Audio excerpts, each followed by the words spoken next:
Hello বন্ধুরা, তোমরা সবাই কেমন আছো? আশা করি সবাই ভালোই আছো। আজ আমি রান্না করব বিরিয়ানি। দেখো, প্রথমে আমি চিকেনগুলোকে সুন্দর করে ধুয়ে দই দিয়ে রেখে দিয়েছি কিছুক্ষণ। এরপর আলু কেটে সুন্দর করে ভেজে নিচ্ছি, এরকম লাল লাল করে। তো আলুটা ভাজা হয়ে গেলে আমি একটা প্লেটে আলুগুলোকে তুলে নিয়েছি। এবার আলু ভাজা হয়ে গেলে সেই ভাজা তেলের মধ্যে কিছুটা পেঁয়াজ বেরেস্তার জন্য রেখে দিচ্ছি,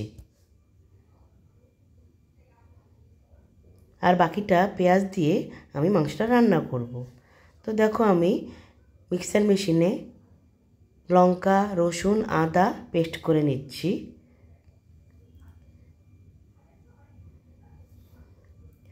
আর পেস্ট করা মশলাটা পেঁয়াজ ভাজার মধ্যে দিয়ে দিলাম। এবার কিছুক্ষণ এভাবে কষানোর জন্য নাড়াচাড়া করতে হবে। এবার যখন মশলাটা সম্পূর্ণ কষানো হয়ে যাবে, এর মধ্যে আমি দিয়ে দেব অল্প পরিমাণ একটু নুন। আবার নুন দিয়ে একটু নাড়াচাড়া করে নেব।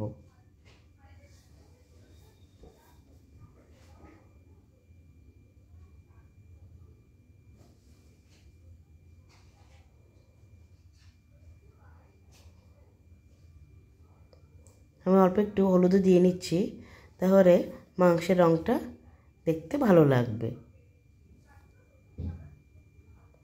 তো দেখো, আমি এভাবে কিছুক্ষণ নাড়াচাড়া করে নিচ্ছি।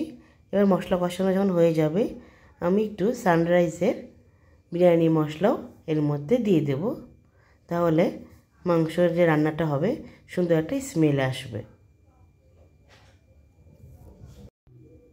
তো দেখো, আমি এইভাবে আরও কিছুক্ষণ ধরে মশলাটা কষাতে থাকবো।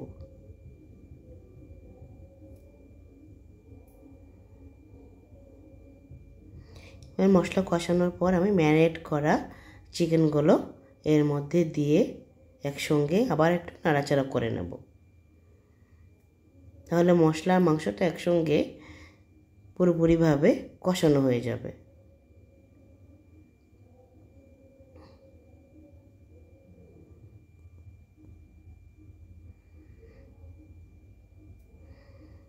এভাবে করে আমি কিছুক্ষণ নাড়াচাড়া করে রাখবো, তাহলে মশলাটা মাংসের সঙ্গে ভালোভাবে লেগে যাবে।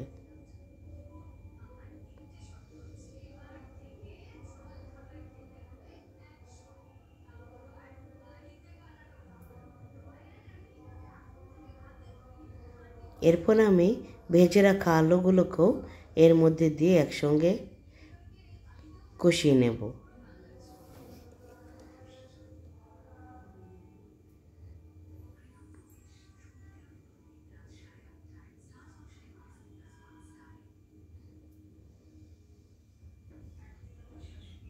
তো এভাবে কিছুক্ষণ রাখার পর দেখো, তেলটা ছেড়ে গেছে, তার মানে পুরোপুরি সব কিছু একসঙ্গে কষানো হয়ে গেছে। আমি এখন এর মধ্যে পরিমাণ মতো একটু জল দিয়ে নেব। জল দেওয়ার পর একটু নাড়াচাড়া করে নিলাম। এরপর একটা প্লেট দিয়ে সুন্দর করে আমি ঢাকা দিয়ে রাখলাম, তাহলে মাংস রান্নাটা আমার তাড়াতাড়ি হয়ে যাবে। অন্যদিকে আমি চাল ভিজিয়ে রেখেছিলাম, আর হাঁড়ির মধ্যে চালটা দিয়ে দিয়েছি। আমার ভাতটা রান্নাও হয়ে যাচ্ছে। ভাতটা রান্না হয়ে গেলে আমি ভাতটা উপর দিয়ে দিয়েছি হাঁড়ির থেকে নিয়ে, আর অন্যদিকে একটু পেঁয়াজ ভাজা করে নিচ্ছি। এটা আমি মাংস রান্নার শেষে মাংসের উপরে দিয়ে দেব।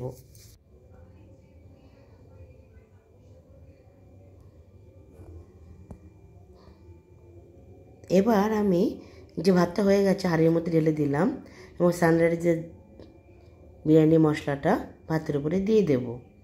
এরপর আমি গোলাপ জল, কেওড়া জল আর বিরিয়ানির যে কালারটা ভাতের উপরে অল্প অল্প করে দেব। তো দেখো, আমি এভাবে করে এই হাঁড়িটার মধ্যে 3টে লেয়ার মতো সাজিয়ে নেব। তো দেখছো, আমি এরপরে একটু দিয়ে নিয়েছি নুন, আর বাকি মাংস, আলু এবং মাংসের যে ঝোলটা চারিদিকে ছড়িয়ে দিয়েছি, আর অল্প পরিমাণ একটু ঘি দিয়ে নিয়েছি। তো এরপর একটা লেয়ার সাজাবো। দেখো, ভাত দিয়ে দিয়েছি, এর উপরে এক এক করে মাংস, আলু, ঝোল একসঙ্গে সব কিছু দিয়ে আমি মিঠা আতর দিয়ে তার উপর একটু রাইস দিয়ে একভাবে একটা প্লেট দিয়ে সুন্দর করে ঢাকা দিয়ে নেব, যাতে ভেতরে যে একটা সুন্দর একটা স্মেল যাতে এটা বের হয়ে না আসে। তো দেখো লাস্টে সব একসঙ্গে দিয়ে দিয়েছি। দেখো দেখতে আমার এরকম হয়েছে। আর বেরেস্তা করে রেখেছিলাম পেঁয়াজটা, সেটা ভাতের উপরে দিয়ে দিয়েছি। এবার কিছুক্ষণ এভাবে ঢাকা দিয়ে রাখবো। ঢাকা দেওয়ার পর আমার রান্নাটা প্রায় হয়ে গেছে। দেখো কি সুন্দর লাগছে দেখতে। তাহলে বন্ধুরা, তোমাদের যদি এরকম রান্নাটা ভালো লাগে থাকে তাহলে সবাই লাইক, শেয়ার, কমেন্ট করবে। তাহলে আজকে রাখি। Bye bye.